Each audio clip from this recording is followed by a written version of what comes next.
आज हम जिस एडवेंचर थ्रिलर मूवी का एक्सप्लेनेशन करने जा रहे हैं उसका नाम है नेशनल ट्रेजर, जो 2004 में आई थी। इस मूवी की खासियत यह है कि इसमें खजाना भले ही काल्पनिक हो, लेकिन खजाने को ढूंढने के लिए जो क्लू इस मूवी में बताए गए हैं और जो जगह और जिन लोगों का नाम इस्तेमाल किया गया है वो सच में मौजूद थे। तो बिना टाइम वेस्ट करें चलिए शुरू करते हैं। इस मूवी की शुरुआत में हम एक लड़के को देखते हैं जो अंधेरे कमरे में कुछ ढूंढ रहा होता है। तभी उसके पीछे कोई आता है और कहता है, तुम यहाँ क्या कर रहे हो? वो लड़का कहता है कि कुछ नहीं दादाजी, मैं बस कुछ देख रहा था। तभी उसके दादाजी उसे कहते हैं, लगता है तुम्हें बताने का समय आ गया है।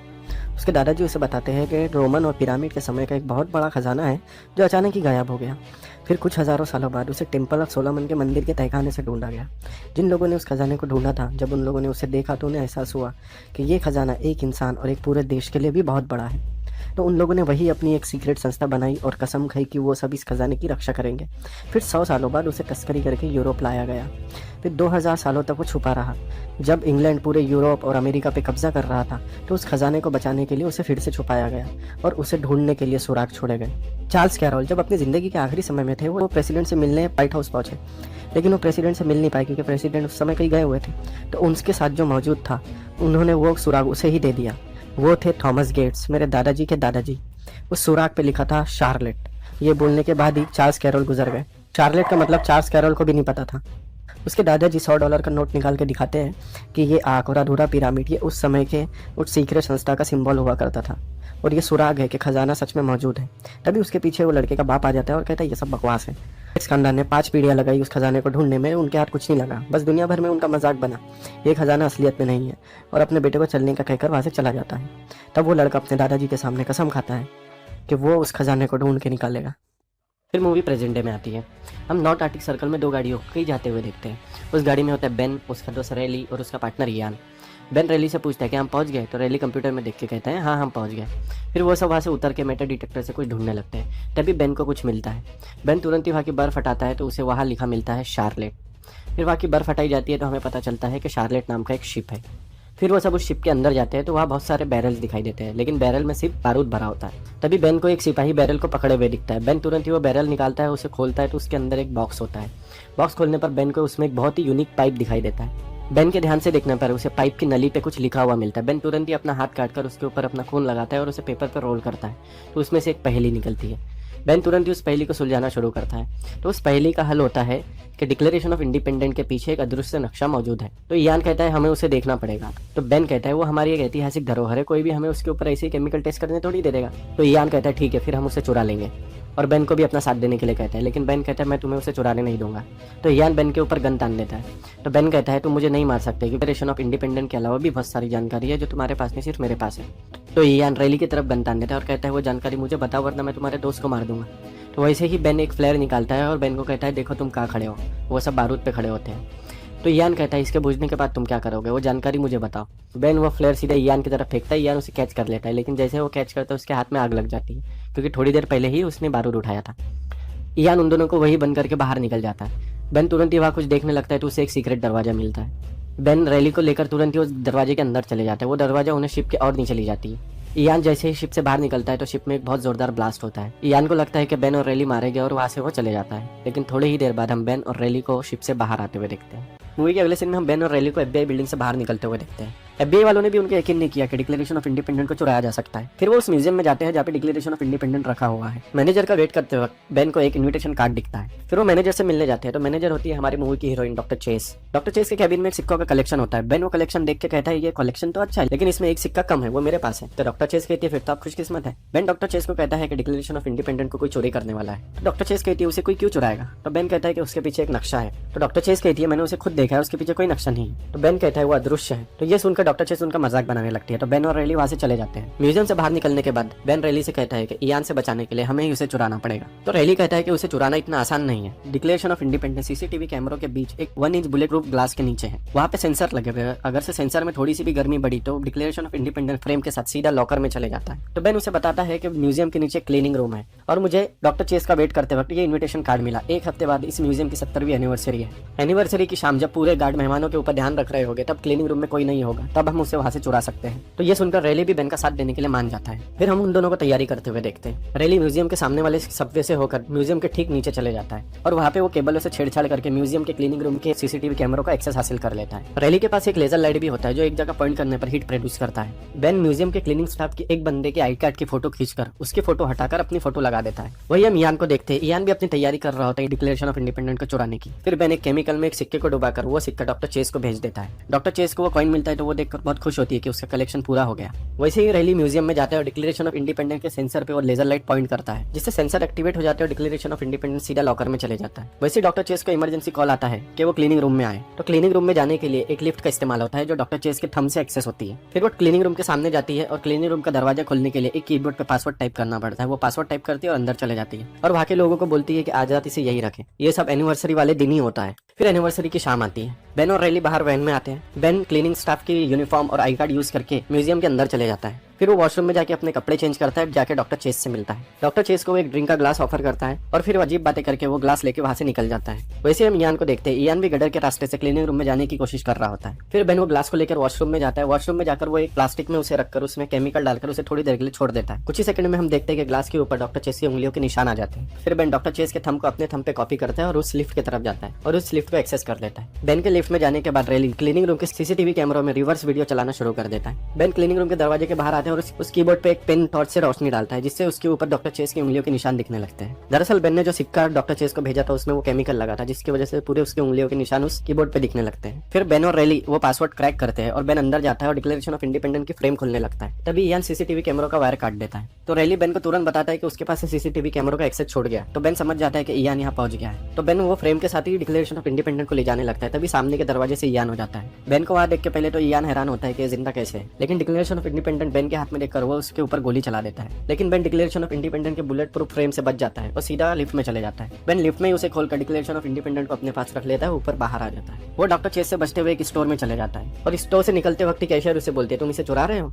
बेन ये सुनकर घबरा जाता है, लेकिन वो सामने देखता है तो वहाँ डिक्लेरेशन ऑफ इंडिपेंडेंस की बहुत सारी कॉपियां बिक रही होती है। कैशियर कहती है ये $35 का है, लेकिन बेन कहता है कि मेरे पास $32 है। तो कैशियर कहती है कि फिर कार्ड से पेमेंट कर दो। फिर वो पेमेंट करके बाहर निकल रहा होता है तो डॉक्टर चेस बेन को बाहर जाते हुए देख लेती है और डॉक्टर चेस उसका पीछा करने लगती है और पीछा करते हुए बाहर आ जाती है। डॉक्टर चेस बेन को कहती है तुम्हारे पास क्या है। तो बेन कहता है ये सिर्फ एक कॉपी है। वही म्यूजियम की सिक्योरिटी क्लीनिंग रूम में जाती है तो वहाँ उन्हें डिक्लेरेशन ऑफ इंडिपेंडेंस नहीं मिलता। तो वो म्यूजियम के सायरन बजाने लगती है। डॉक्टर चेस वो सायरन सुन के कहती है कि तुमने इसे चुराया है और उसे छीनकर वापस ले जाने लगती है। डॉक्टर चेस को वापस जाते हुए इयान देख लेता है और इयान डॉक्टर चेस को डिक्लेरेशन ऑफ इंडिपेंडेंस के साथ किडनैप कर लेता है। डॉक्टर चेस को बचाने के लिए बेन और रेली इयान का पीछा करने लगते हैं और डॉक्टर चेस को तो बचा लेते हैं, लेकिन डिक्लेरेशन ऑफ इंडिपेंडेंस इयान के हाथ लग जाता है। लेकिन इयान जैसे ही उसे खोलता है तो उसे दिखता है कि ये $35 की एक कॉपी है। डॉक्टर चेस बेन से कहती है वो कौन था। तो रेली जवाब देता है कि वो यही बंदा है जो डिक्लेरेशन ऑफ इंडिपेंडेंस को चुराने वाला था, लेकिन तुमने हमारी बात का यकीन ही नहीं किया। तो डॉक्टर चेस कहती है अभी भी वो उसी के पास है। तो बेन कहते हैं नहीं, उसके पास नकली है, असली वाला मेरे पास है। मैंने स्टोर में 2 डिक्लेरेशन ऑफ इंडिपेंडेंस की पेमेंट किया था। तो डॉक्टर चेस कहती है कि मैं तुम्हें चलते वैन में इसके ऊपर कोई केमिकल टेस्ट करने नहीं दूंगी। तो रेली कहता है हमारे पास पूरी एक लैब है बेन के घर पे। तो बेन कहते हैं हम वहाँ नहीं जा सकते क्योंकि मैंने इसकी पेमेंट कार्ड से किया था और FBI वालों को अब तक मेरे बारे में सब पता चल चुका होगा। वही हम म्यूजियम का सीन देखते जो FBI पहुंच चुकी है। FBI एजेंट कहता है कि उन गार्ड को बुलाओ जिनके ऊपर गोलियां चली थी। तो वहाँ के गार्ड बोलते हैं किसी पे गोलियां नहीं चली। तो डिक्लेरेशन ऑफ इंडिपेंडेंस की फ्रेम देख के FBI एजेंट कहता है तो फिर उन लोगों ने एक दूसरे पे गोली क्यों चलाई। तभी एक FBI एजेंट आता है और कहता है एक हफ्ते पहले कोई हमारे पास टिप लेकर आया था कि डिक्लेरेशन ऑफ इंडिपेंडेंस को कोई चोरी करने वाला है। तो FBI एजेंट फिर CCTV फुटेज देखने लगते हैं तो उन्हें बेन स्टोर में पेमेंट करते हुए दिख जाता है और वो FBI एजेंट भी पहचान लेता है कि एक हफ्ता पहले यही हमारे पास आया था। फिर वो तीनों एक जगह रुकते हैं और बेन कहता है कि हमें साइलेंस दुगुड के लेटर की जरूरत है, लेकिन वो लेटर मेरे डैड के पास है। वैसे doctor Chase declaration of independence को लेकर भागने लगती है, लेकिन बेन उसे पकड़ लेता है। वही हम FBI एजेंट को देखते हैं जो बेन के घर पहुंच गए। बेन के घर पे FBI एजेंट को साइलेंस दुगुड के लेटर की स्कैन कॉपी और बेन की बहुत सारी डिग्रियां दिखती है। तो दोस्तों यहाँ साइलेंस दुगुड के लेटर की बात कहाँ से आई। तो साइलेंस दुगुड के लेटर बेंजामिन फ्रैंकलिन ने लिखे थे और बेंजामिन फ्रैंकलिन को फादर ऑफ अमेरिका कहा जाता है। यहाँ तक कि अमेरिकन करेंसी पे भी बेंजामिन फ्रैंकलिन की ही फोटो है। और बेन को शार्लेट में जो क्लू मिला था उसमें ये वर्ड लिखा था शार्लेट, इसलिए बेन समझ जाता है कि ये साइलेंस दुगुड से रिलेटेड ही है। वही हम इयान को देखते हैं। इयान भी उस क्लू को क्रैक कर लेता है। फिर वो तीनों बेन के डैड के घर जाते हैं। बेन कहता है डैड मैं कुछ परेशानी में हूँ। तो बेन के डैड कहते हैं ये लड़की प्रेग्नेंट है। डॉक्टर चेस कहती है मैं क्या प्रेग्नेंट दिख रही हूँ। फिर वो सब अंदर जाते हैं तो बेन अपने डैड से कहता है कि मुझे साइलेंस दुगुड के लेटर चाहिए। तो उसके पापा गुस्सा हो जाते हैं, कहते हैं कि अभी तक तुमने उस खजाने को ढूंढना नहीं छोड़ा। मैंने अपनी जिंदगी के 20 साल लगाए उस खजाने को ढूंढने में, वो खजाना मौजूद नहीं है। तो बेन कहता है डैड मैंने शार्लेट को ढूंढ लिया। कि पापा हैरान होकर पूछते और खजाने को। बेन कहते हैं नहीं मुझे उसमें एक सुराग मिला। बेन के डैड फिर गुस्सा हो जाते हैं और कहते हैं एक सुराग दूसरे तक ले जाएगा, दूसरा सुराग तीसरे तक ले जाएगा, वो खजाना असलियत में नहीं है। लेकिन बेन कहता है मुझे पूरा यकीन है कि वो खजाना मौजूद है। तो बेन के डैड गुस्सा होकर वहाँ से चले जाते हैं। फिर बेन और रेली डिक्लेरेशन ऑफ इंडिपेंडेंस के पीछे नींबू के रस की मदद से कुछ देखने लगते हैं। तो वैसे उन्हें डॉक्टर चेस रोकती है, कहती है मैं इसकी एक्सपर्ट हूँ, ये मैं करूंगी। और वो एक कपास में नींबू का रस लगा के डिक्लेरेशन ऑफ इंडिपेंडेंस के पीछे लगाने लगती है। वो कहती है अगर से इसके पीछे कुछ भी है तो वो इसके राइट साइड के ऊपर में होगा, और लगाते वक्त कहती है कि ये करने के बाद मेरी पक्का नौकरी चली जाएगी। फिर वो डिक्लेरेशन ऑफ इंडिपेंडेंस पे नींबू का रस लगाते हैं, लेकिन वहाँ कुछ नहीं आता। वैसे बेन के डैड कहते हैं उसे गर्मी की जरूरत है, तो डॉक्टर चेस और बेन वहाँ फूक मारते हैं, तो वहाँ उन्हें कुछ नंबर दिखते हैं। फिर वो सब और नींबू का इस्तेमाल करके पूरे नंबर को नोट करते हैं। तो रैली पूछता है ये नंबर क्या है, तो बेन बताता है कि ये पहला नंबर पेज नंबर है, दूसरा नंबर लाइन नंबर और तीसरा नंबर वर्ड का नंबर है। तो बेन अपने डैड से कहता है कि वो साइलेंस द गुड के लेटर का है। तो उसके डैड कहते हैं वो मेरे पास नहीं है, मैंने उसे फिलाडेल्फिया के फ्रैंकलिन इंस्टीट्यूट को डोनेट कर दी। फिर मूवी के अगले सीन में हम देखते हैं कि FBI टीम बेन के डैड के घर पहुंच गए, लेकिन बेन के डैड वहाँ बंधे हुए हैं। वो बेन के डैड से पूछते हैं कि बेन कहाँ है, तो उसके डैड कहते हैं मुझे नहीं पता, और वो मेरी गाड़ी भी ले गया। फिर हम देखते हैं कि वो तीनों फिलाडेल्फिया जा रहे होते हैं। बेन कहते हैं कि हमें कपड़े बदलना पड़ेगा, लेकिन रैली कहता है हमारे पास पैसे का है। तो बेन कहता है कि मैंने अपने डैड की एक बुक ला ली है, उसमें वो पैसे रखा करते थे। फिर हम एक म्यूजियम में एक बच्चे को कुछ लिखते हुए दिखते हैं साइलेंस द गुड के लेटर के सामने। फिर वो लड़का दौड़ते हुए बाहर जाता है और इयान से टकराता है। बाहर जाने के बाद रोड के उस पर रैली बैठा होता है। रैली वो वर्ड्स को लिखता है और वो बच्चे को कहता है एक और बार लिख कर लाओ। तो बच्चा फौरन जाता है वो लिखने के लिए। इयान वो लड़के को देखता है और इयान को कुछ शक होता है। वो लड़का वापस से रैली की तरफ जा रहा होता है, तो इयान उसका पीछा करने लगता है। लेकिन उसी समय रैली के सामने एक बस आके रुकती है। बस के पोस्टर पे एक बेल पे वही लाइन लिखी होती है जो वो बच्चे ने लाया था। तो रैली वहां से चले जाता है, और जब बच्चा वहां आता है तो उसे रैली दिखाई नहीं देता। फिर हम मॉल का सीन देखते हैं जहाँ पे बेन और डॉक्टर चेस के बीच में नजदीकियां बढ़ रही होती है। बेन कैश काउंटर पे पेमेंट कर रहा है, वैसे ही रैली वहां आता है और कहता है ये देखो ये लिबर्टी बेल पे लिखा हुआ है। वो एक पहेली होती है। फिर डॉक्टर चेस और बेन वो पहेली को सुलझाने लगते हैं। तो पहेली का हल होता है कि लिबर्टी बेल की परछाई जहाँ पड़ेगी वहां देखो। तो रैली कहता है ठीक है, लेकिन कितने बजे?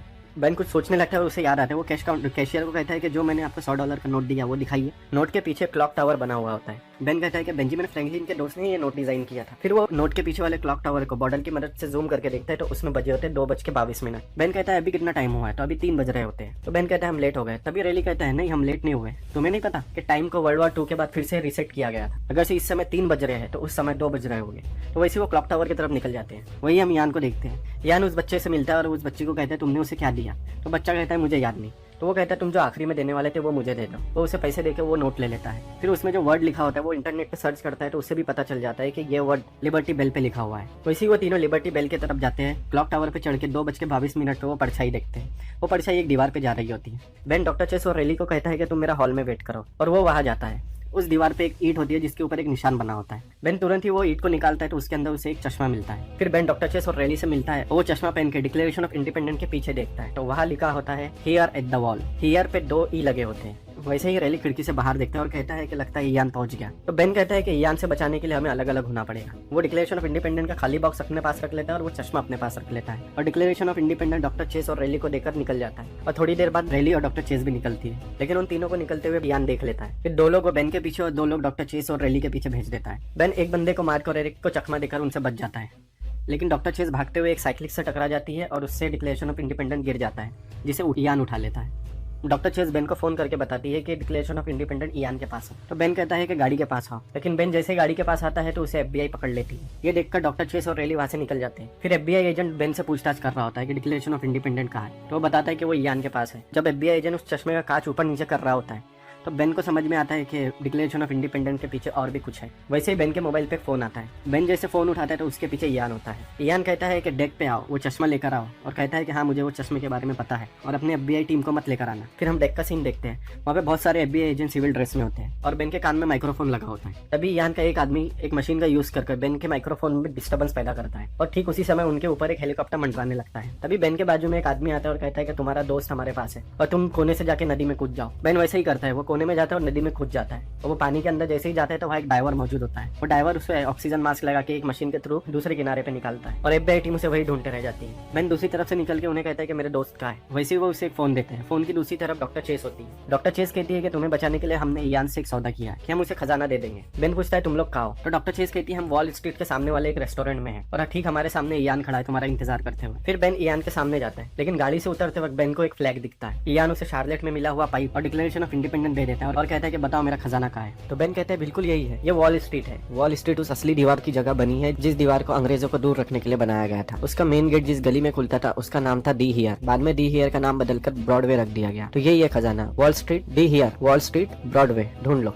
और बेन जाने लगता है। तभी इयान उसे रोकता है और कहता है नक्शे में इतना ही लिखा था। तो बेन कहता है तुमने अगर से डील तोड़ी तो मैं अभी एफबीआई को बता दूंगा और एफबीआई तुम्हें आके पकड़ लेगी। इयान कहता है जरा बाजू में देखो। तो दूसरी गाड़ी में बेन के डेड बंदे होते हैं। इयान कहता है बताओ खजाना कहाँ है। तो बेन कहता है ट्रिनिटी चर्च। एक्चुअली में बेन जब गाड़ी से उतरा था उसने जो फ्लैग देखा उस पर एक लोगो बना हुआ था, वो same logo declaration of independence के पीछे द हियर के नीचे था। फिर वो ट्रिनिटी चर्च में जाते हैं। वहाँ पे बेन फिर से उसका साथ देने के लिए मना करता है, लेकिन इयान डॉक्टर चेस और रेली को भी किडनैप करके ले आता है। फिर मजबूरन बेन को इयान का साथ देना पड़ता है। फिर बेन और इयान एक जगह बैठते हैं, डिक्लेरेशन ऑफ इंडिपेंडेंस खोल के फिर वो चश्मा लगा के देखते हैं। फिर बेन जब चश्मे का एक एक कांच ऊपर नीचे करता है तो वहाँ लिखा होता है पार्किंगटन लेन के नीचे। इयान भी उसे देखता है, वहाँ लिखा होता है पार्किंगटन लेन के नीचे। तो इयान कहता है नक्शे ने हमें यहाँ क्यों लाया और अब हमें दूसरा रास्ता क्यों बता रहा है। तो बेन कहता है कि रास्ता यही से है। इयान कहता है यहाँ से कहाँ से। तो बेन कहता है चर्च के नीचे से। फिर वो चर्च के बेसमेंट में जाते हैं। तो वहाँ बेसमेंट में रैली को एक कब्र मिलती है, उसके ऊपर लिखा होता है पार्किंगटन लेन। पार्किंगटन लेन एक आदमी का नाम होता है। फिर वो सब उस कब्र को तोड़ते और ताबूत को बाहर निकालते हैं। तो उसमें से एक रास्ता होता है। तो इयान अपने 2 लोगों को बाहर ही रुकने के लिए कहता है और बोलता है कि अगर से मेरे बिना कोई भी बाहर आया तो उसे गोली मार देना। फिर वो सब अंदर जाते हैं। अंदर जाने के बाद उन्हें मशाल मिलती है, वो मशाल जलाते हैं। फिर सब एक एक करके आगे जाते हैं। वैसे ही बेन डॉक्टर चेस को खींच के किस कर लेता है। उनके पीछे इयान का एक आदमी होता है, वो ये देख के कहता है ऐसा मेरे साथ कभी क्यों नहीं होता। फिर आगे जाने पे वहाँ पे एक लकड़ी का पुल और एक लकड़ी की लिफ्ट होती है। फिर वो सब उस लकड़ी के पुल से नीचे उतरने लगते हैं। इयान का एक आदमी पुल तोड़ के सीधा नीचे गिर जाता है। वैसे पुल टूटने लगता है, रैली बच जाता है। इयान उस लिफ्ट पे चढ़ जाते हैं और उसके डैड भी लिफ्ट पे चढ़ जाते हैं, लेकिन डॉक्टर चेस और बेन वहाँ लटक जाते हैं। बेन डॉक्टर चेस को सेफ जगह गिराता है और उसके आने से पहले ही वो भी लटक जाता है। जैसे ही बेन गिरने वाला होता है तो उसके दिमाग में एक बात आती है,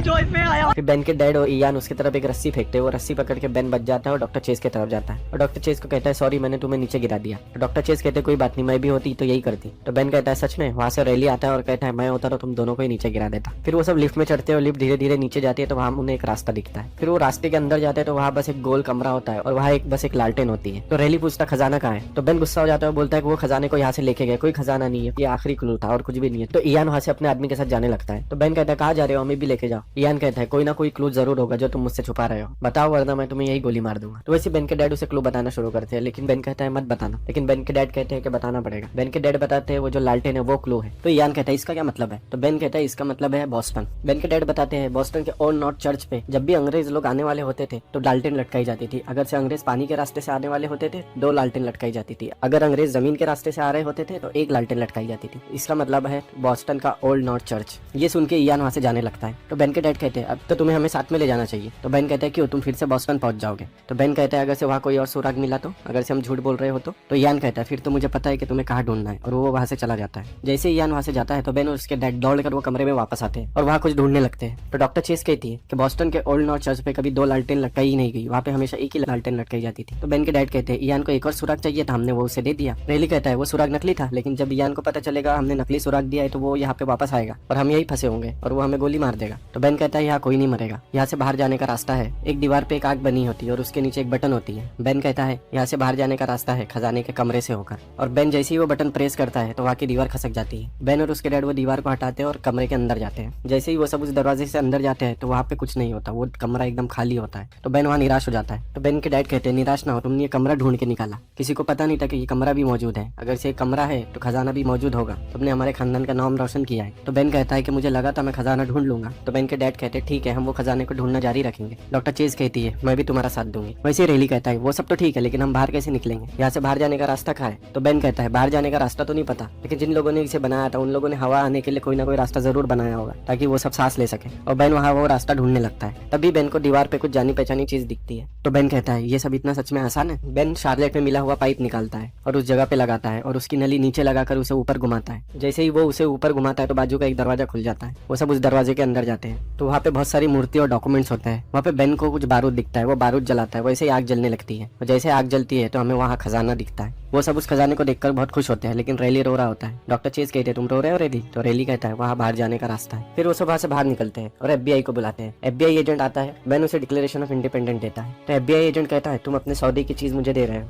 तो बेन कहता है डिक्लेरेशन ऑफ इंडिपेंडेंस मेरे लिए कोई सौदे की चीज नहीं है। बेन FBI एजेंट को कहता है कुछ रिश्वत लोगे, करीब 100 अरब डॉलर। तो FBI एजेंट कहता है लगता है तुमने खजाना ढूंढ लिया। तो बेन कहता है हाँ जहाँ तुम बैठे हो उसके नीचे ही है। तो बेन कहता है ये खजाने को ढूंढने का क्रेडिट गेट्स खानदान और सहायक रैली पूल को दिया जाए। और डॉक्टर चेज चेस पे कोई भी इल्जाम न लगाया जाए और उसको उसकी नौकरी वापस दी जाए। तो FBI एजेंट कहता है वो सब तो ठीक है, लेकिन डिक्लेरेशन ऑफ इंडिपेंडेंस को चुराने के लिए किसी को तो जेल जाना पड़ेगा। वैसे ही मूवी के अगले सीन में हम यान को देखते हैं जो बॉस्टन के ओल्ड नॉर्थ चर्च में जा रहा होता है। वैसे ही उसे FBI टीम पकड़ लेती है और उसे डिक्लेरेशन ऑफ इंडिपेंडेंस चुराने के इल्जाम में अंदर डाल देती है। मूवी के अगले सीन में हम डॉक्टर चेस, बेन और रैली को एक पार्क में घूमते हुए देखते हैं। रैली कहता है कि वो हमें 10% देने वाले थे, लेकिन तुमने 1% लिया और मुझे आधा % मिला। तो बेन कहता है अगर से अगली बार हम कोई खजाना ढूंढेंगे तो परसेंटेज तुम डिसाइड करना। रैली कहता है ठीक है, और जाते हुए रैली बेन को कहता है कि तुम दोनों का घर बहुत अच्छा है। वो तीनों बेन और डॉक्टर चेस के घर के सामने घूम रहे होते हैं और मूवी यही खत्म हो जाती है। अगर आपको मेरा एक्सप्लेनेशन पसंद आया हो, वीडियो को लाइक करें, शेयर करें और चैनल को सब्सक्राइब करें। तो मिलते हैं अगली बार किसी और अमेजिंग मूवी के एक्सप्लेनेशन।